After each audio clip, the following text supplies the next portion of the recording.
My friend Jake and I ran a YouTube channel about abandoned places and local urban legends. It had just about 15,000 subscribers, but we took it seriously. We were researching places for Halloween content when Jake came across this post about an abandoned riverside cemetery. It sat past a stretch of woods on the edge of town, fenced off with most gates chained, and hadn't been used since the early 90s. We'd heard rumors about illegal burials being why it closed, but nobody could verify that. We went just before sunset on a Saturday in late October. The fence had gaps where kids had torn through the chain link. Jake had his camera out immediately and was filming the crooked headstones and collapsed mausoleums. At first it felt normal. The place had overgrown paths, worn names on stones, and toppled crosses. Jake was doing his usual commentary about the history while I followed with the extra battery pack. The sun dropped fast once we got deeper in. That's when I started noticing things that didn't fit. There were fresh boot prints in the dirt between graves. Multiple treads were all converging near the older section. A camping lantern hung from a low tree branch, and when I touched the metal casing, it was still warm. I told Jake we should wrap it up. He checked his watch and said we had 20 minutes of good light left. He wanted to push further into the older section where the graves were packed closer together. We kept walking when we heard loud screeches along with a faint sound of metal scraping on stone. It would happen for a few seconds, stop, then start again. Jake instantly started whispering about it to the camera and was already moving toward it, while I kept hissing at him to leave. The sound led us to a clearing near a collapsed crypt. Someone had cleared the brush maybe 20 feet across. I could see a stone bench between two graves, but from where we were standing, I couldn't tell if anyone was there. Jake moved ahead of me to get a better angle while I stayed back, trying to see around the crypt's edge. I didn't realize when my foot came down on a branch. As soon as the snap echoed, something let out a sharp screech. Jake flinched hard and stepped back, nearly running into me. That was when I finally got a clear look past the trees. A man was sitting on a stone bench between two graves. He was wearing a wolf mask with gray fur that looked dirty and matted. The eye holes were completely dark, and I couldn't see his face at all. Right next to him, perched on top of a headstone, was a small monkey, maybe a capuchin. It was the one making the noise. The man hadn't moved yet. One of his hands rested on the bench, and his fingers were tapping against the stone. I realized that was the scraping sound we'd been hearing the whole time. Then he turned his head toward us, and I nearly crapped my pants. Within seconds, lights came on from all around us, aimed straight in our direction. They were too bright to see who was holding them. All I could make out were dark shapes standing between the headstones. I hurriedly grabbed Jake's wrists, and we took off, cutting between the graves and trying to retrace our way back. One of the lights stayed on us the entire time, tracking our movement no matter where we turned. The ground was a mess with roots everywhere, uneven dirt, and holes you couldn't see until you were almost on top of them. I jumped over a sunken grave and nearly went down when I landed. Behind us, I could hear people moving through the cemetery. Jake asked where the exit was. I told him I didn't know. Once we started running, everything looked the same. My foot clipped the edge of an open grave, and I went down hard. Jake hauled me back up by my jacket, and we kept moving. Branches slapped across my face and arms as we pushed through the brush.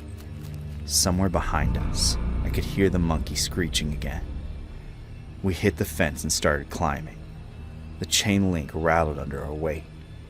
At the top was barbed wire we hadn't seen coming in. It caught my jeans and tore through as I went over. Jake came after me.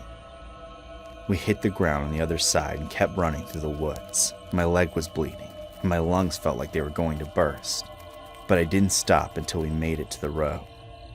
Jake was bent over, hands on his knees, trying to breathe. I turned back toward the tree line. The monkey was still making noise somewhere in there, but the footsteps had stopped. like whoever was following us got to the fence and just decided to stop. We didn't talk on the walk back to Jake's car. When we got in, he checked his camera. The recording had stopped right before we got to the clearing. He deleted the footage. Then we got back to his place. I asked him why. He said it felt wrong to bring people to that place. Said whoever was in there clearly didn't want to be found. And we got lucky they let us walk out. I couldn't agree more. A few weeks later, I looked up the cemetery online and found this article from 2003 about cops checking out reports of weird activity there at night. I looked up the cemetery online. They didn't find anything. The article said a few people had gone missing in that area over the years, but no bodies turned up in the cemetery. We stopped making videos after that. Deleted the whole channel maybe 3 months later. If anyone asked, we said we lost interest. We never talked about the cemetery. I drive past those woods sometimes on my way to work. The fence is still there. You can still see the gaps in the chain link, but I've never gone back.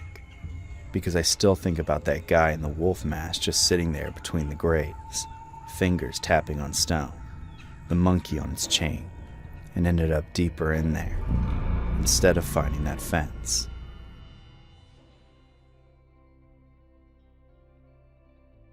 I was a freelance journalist covering local government stories that bigger outlets wouldn't touch. It was boring but paid the bills. Last April, my editor at the Valley Register had asked me to document the condition of a lakeside property tied up in ownership disputes since the late 90s. The assessor's office had tried twice to send inspectors, but both times they reported feeling uncomfortable and left without finishing.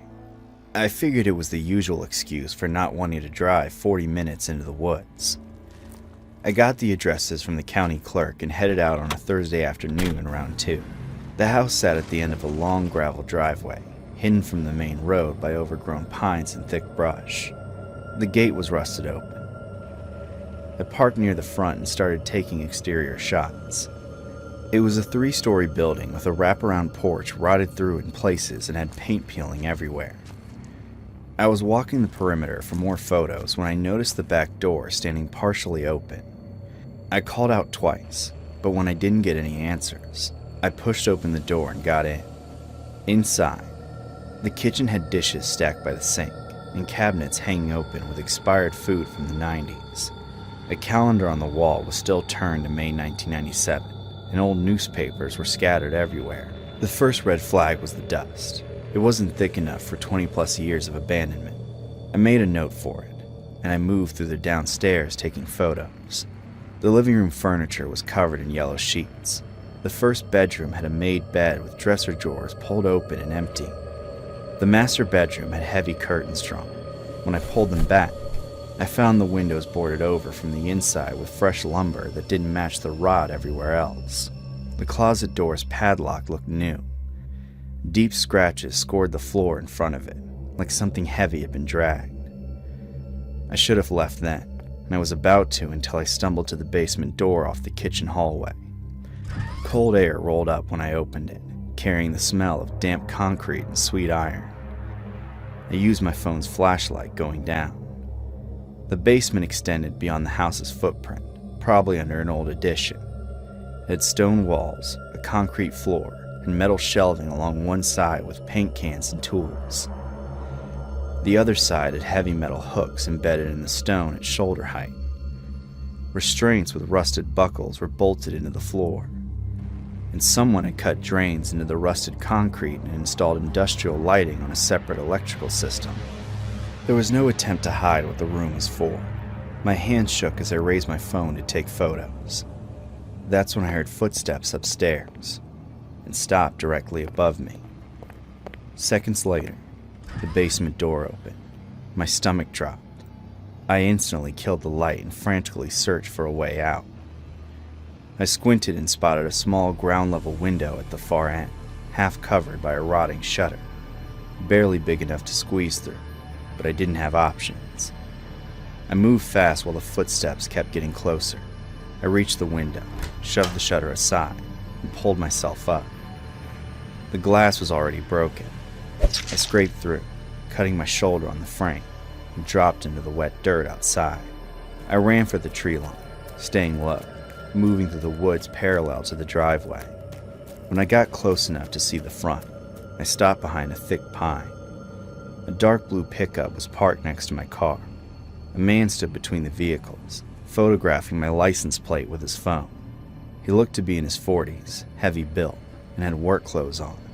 He walked slowly around my car, looking through the windows. Then he leaned against his truck's hood and crossed his arms. He was waiting. I stayed hidden for nearly 20 minutes. My shoulder was bleeding, and legs were cramping, but I didn't move. Finally, he got back in his truck and drove off. I waited 5 more minutes, then ran to my car. My hand shook so bad I could barely start it. I drove out fast, checking the rear view constantly. I didn't stop until I was back in the city. The next morning, I called my editor and said I was too sick to finish the assignment. He wasn't happy but accepted it. An hour later, I got a call from an unknown number. When I answered, it was just breathing for 5 seconds. Then they hung up. It happened again the next day, the third time. The man said I should be more careful about where I go and what I look at before the line went dead. I filed a police report and gave them everything. The number was traced to a burner phone. They said they'd increased patrols near my apartment, but couldn't do much else. The call stopped after that, but 2 days later, I saw a dark blue pickup parked down the street from my building. It was gone by afternoon, but I knew it was the same one. Maybe I was paranoid, or maybe I was still under the radar. Anyway, I quit 2 weeks later, citing personal reasons, and moved to Portland. A cousin of mine got me an office job that had nothing to do with investigative journalism. 6 months later, I saw a brief article in the Register. The county had condemned the property and seized it through eminent domain. The house was demolished due to structural hazards, and the land was cleared. I never followed up or told anyone about what I saw in that basement, because some stories just aren't meant to be published. Not because they aren't true, but because knowing them comes with a cost that doesn't end when you walk away. I still check my rearview mirror more than I should. Still think about those hooks in the basement wall and the restraints bolted to the floor. Someone had been using that chamber for a purpose I'd never want to know. I'm just glad I never found out who was behind that padlocked closet door.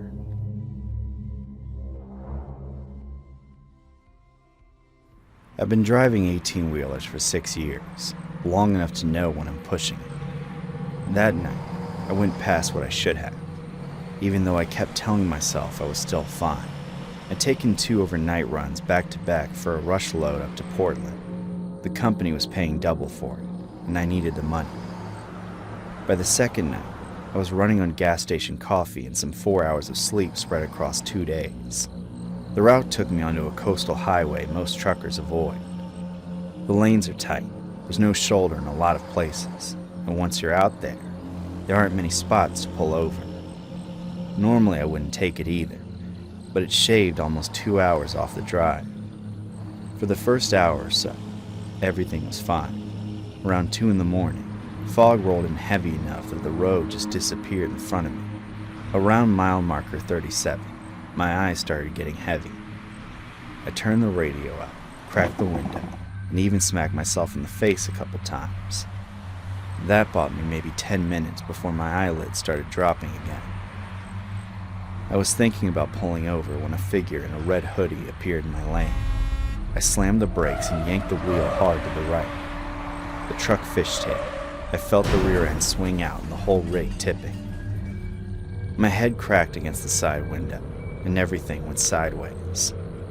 When I came to, I was slumped against the steering wheel with the airbag deflated in my lap.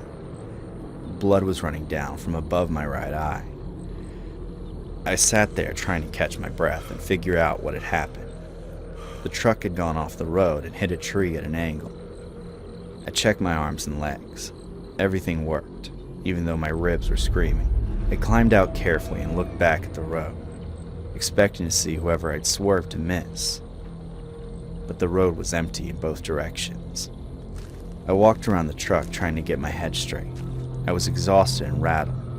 After a minute, I convinced myself I'd imagined it.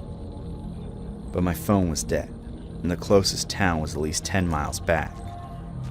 So, I grabbed my flashlight from the cab and started walking along the road, hoping I'd see headlights or find a house with a light on. The fog was getting thicker. I couldn't stop shaking. That's when I noticed a building set back from the road, maybe 40 yards into the brush, with concrete walls and some kind of antenna tower sticking up behind it. It looked abandoned, but it had a roof, and maybe if I were lucky, there'd be a phone inside that still worked. I walked toward it. The front gate was hanging crooked on rusted hinges. Up close, the place looked like it had been empty for decades. The main door was metal and slightly ajar. I pushed it open. Inside smelled like wet concrete and rust. My flashlight swept over an old monitoring room with desks and chairs tipped over and papers scattered across the floor. It looked like some kind of relay station. I figured I'd wait there until morning, and then try flagging down a passing truck. Most of the rooms were empty or full of broken equipment, but something felt off. A chair was pulled away from a desk, as if someone had just stood up, and there were drag marks in the dust that looked recent. Toward the back, I noticed a narrow hallway with a faint glow coming from it, like a light was still burning somewhere. I started toward it, thinking maybe someone was actually there. I was about halfway down the hall when the floor gave out, and I dropped straight through rotted boards and landed hard on my side in a pile of broken wood and debris. The impact knocked the air out of me. My flashlight skidded away and came to rest against a concrete wall. I laid there for a minute, trying to breathe. Everything hurt. I rolled onto my back and looked up at the hole I'd fallen through, maybe 8 feet above me. I sat up slowly and took stock. It was some kind of lower level, maybe a basement. I crawled over to grab my flashlight when I felt a breath of air against my neck. I spun around and my light caught the edge of a figure sitting in the corner of the room, just outside the reach of my beam. My stomach dropped. He might have felt my eyes on him because he spoke. He said I wasn't supposed to be there. I got to my feet, even though the pain shot through my ribs. On the far side of the room, I'd spotted a doorway that looked like it might lead to stairs. I didn't answer him. I just started moving toward it. My flashlight bounced against the walls. Behind me, I heard ruffles as if he'd just gotten up. Panic shot through, and I bolted for the doorway. It had a narrow metal staircase. I took the steps 2 at a time. My ribs screamed, but I didn't stop. The footsteps got closer behind me. I burst through a door at the top into another hallway. I could see dim light ahead, near what looked like the entrance. I ran straight for it, crashed through the door, and didn't stop until I hit the road.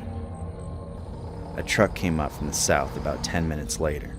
I stepped into the lane and waved my arms.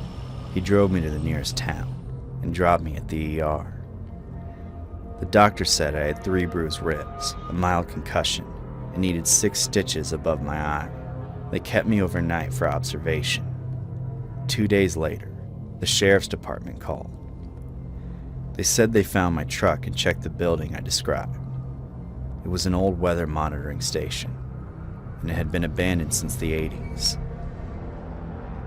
There was no one inside, and no sign anyone had been there recently. They asked if I'd been drinking. I told them I was just exhausted. That seemed to satisfy them.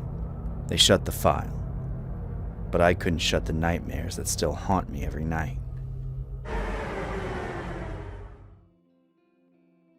The quarry was one of those places everyone knew about, but nobody actually went to. It sat at the end of a logging road about 30 minutes outside town, hidden behind state forest land and a bunch of no trespassing signs that had been there so long they were faded and full of bullet holes. We'd heard about it from some seniors who said the cliffs were perfect for jumping, and the water was deep enough that you wouldn't hit the bottom.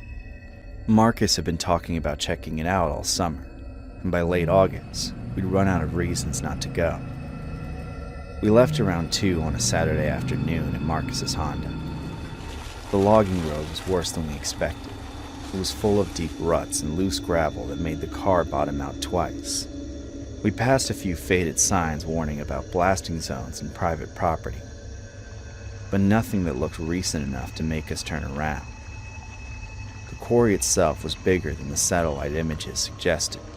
Sheer rock walls dropped maybe 40 feet down to dark green water that looked calm. There were lower ledges you could climb down to, and the whole place had that abandoned feel that made it seem like we had it to ourselves. Dylan jumped first from one of the lower ledges, then Marcus and Caleb followed. I went last because I'm not great with heights.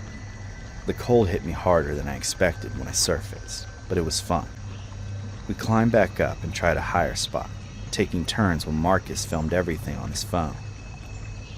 Around 4, we noticed a white pickup truck on the access road above us. It sat there with the engine running for maybe 2 minutes, then drove off without anyone getting out. Dylan said it was probably just someone turning around. Caleb said it felt off and that we should probably leave. But Marcus wanted to do one more jump before heading out. So we agreed. We were walking along the upward path when a rock about the size of a softball hit the water near where we'd been standing seconds before. Caleb jumped and Marcus yelled up toward the tree line, asking who it was. The response was another rock aimed at Dylan's feet. He jumped back and nearly fell off. He shouted we weren't doing anything wrong and asked them to come out. They answered with another rock, hitting close enough that pieces of shattered stone sprayed against their legs. Caleb yelped, raised his hands, and insisted we were leaving. But whoever was up there didn't care. A rock landed right in front of him, then another just past Marcus. We hurriedly grabbed our stuff and started toward the path that led back to the access road, but rocks kept coming. One narrowly missed Dylan, another whooshed past my car. The throws were hurled to block certain routes and steer us away from the main path. Whoever was up there knew the terrain well and was controlling where we went. We cut sideways toward the tree line instead, scrambling through thick brush. Marcus was behind me, and I heard him swear as a rock skipped past his elbow, close enough that I heard it whistle through the air. I could hear movement in the woods paralleling us. Branches were snapping as footsteps kept pace but stayed just out of sight. Dylan tripped over a root and went down hard.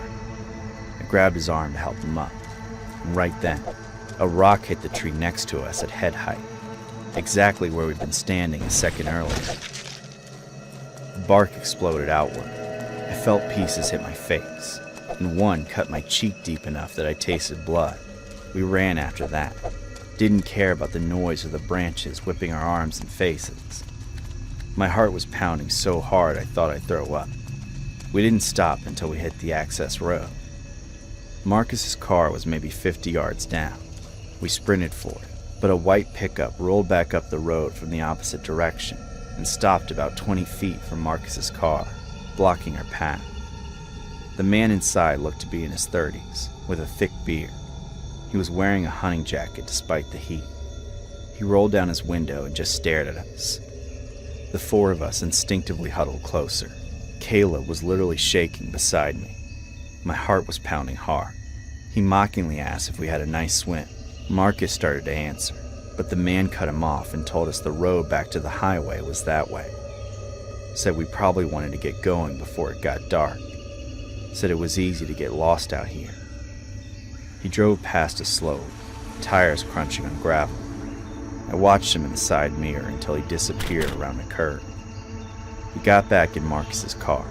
Caleb's hands were shaking so badly he couldn't buckle his seatbelt. I pressed his shirt against Dylan's forehead, trying to stop the bleeding.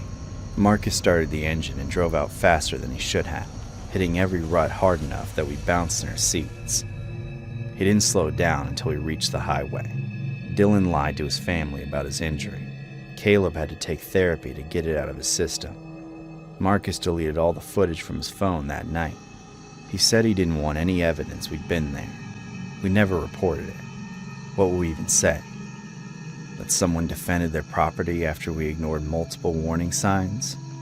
I still think about all the what-ifs and unanswered questions sometimes. We never really found out who was up there or why they did it. I just know if anything had gone slightly differently,